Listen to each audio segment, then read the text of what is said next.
गंगा जल को कौन सी दिशा में रखना चाहिए और गंगा जल के 10 प्रयोग क्या हैं, जानने के लिए तुरंत चैनल को सब्सक्राइब कर कमेंट सेक्शन में हर हर गंगे लिखकर अपनी हाजिरी अवश्य लगाएं। तो प्रारंभ करते हैं आज का वीडियो। पुराणों में गंगा को स्वर्ग की नदी माना गया है, इसलिए इसका जल सबसे पवित्र माना जाता है। शिव जी की जटाओं से निकलने के कारण जल को बहुत ही पवित्र माना जाता है। अधिकतर हिंदू घरों में गंगा जल रखा जाता है।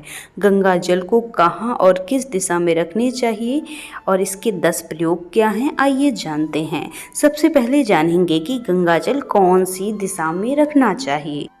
गंगा जल को हमेशा अपने घर के ईशान कोण यानी पूजा घर में ही रखना चाहिए। इसके प्रयोग क्या हैं? नंबर 1, गंगा जल में स्नान करने से सभी तरह के पाप धुल जाते हैं। गंगा को पाप मोचनी नदी कहा जाता है। दूसरा प्रयोग, गंगा के जल को घर में सूर्य या चंद्र ग्रहण के समय छिड़कने से ग्रहण का प्रभाव समाप्त हो जाता है। तीसरा प्रयोग, किसी मांगलिक अवसर पर घर, यज्ञ, वेदी या किसी स्थान को शुद्ध करने के लिए गंगा जल का प्रयोग किया जाता है। नंबर 4, गंगा का पानी पीने से सभी प्रकार के रोग और शोक मिट जाते हैं। शिव जी की जटाओं से निकलने के कारण ये जल बहुत ही पवित्र माना जाता है।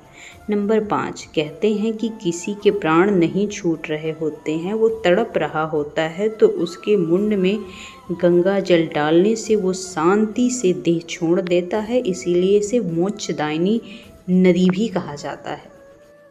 नंबर 6, गंगा ही एकमात्र ऐसी नदी है जहाँ पर अमृत कुंभ की बूंदें 2 जगह गिरी थी, प्रयाग और हरिद्वार में, इसलिए इसके जल का महत्व बढ़ जाता है और इसीलिए यहाँ कुंभ का आयोजन होता है। इसके साथ ही गंगा का जल कभी अशुद्ध नहीं होता और ना ही सड़ता है, इसलिए इस जल को घर में एक तांबे या पीतल के लोटे में भरकर रखा जाता है।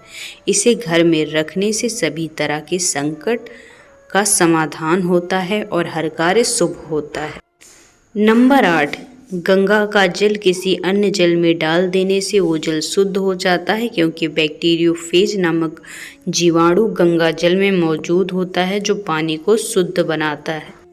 गंगा जल में प्राणवायु की प्रचुरता बनाए रखने की अद्भुत क्षमता होती है। गंगा के पानी में वातावरण से ऑक्सीजन सोखने की अद्भुत क्षमता होती है। जहाँ ऑक्सीजन की कमी लगे तब इस नदी के किनारे रहकर या इसके पानी को पीकर इसे प्राप्त किया जा सकता है। गंगा के पानी से हैजा और पेचिश जैसी बीमारियों का खतरा बहुत कम हो जाता है। इस जल को कभी भी किसी भी शुद्ध स्थान में पिया जा सकता है। इसके साथ ही गंगा के पानी में गंधक की प्रचुरता होती है, इसलिए ये खराब नहीं होता। इसके अतिरिक्त कुछ भू रासायनिक क्रियाएं भी गंगा जल में होती हैं, जिससे इसमें कभी कीड़े नहीं पड़ते। यही कारण है कि गंगा के पानी को बेहद पवित्र माना जाता है। इसे पीने से कई प्रकार के रोग भी नष्ट होते हैं।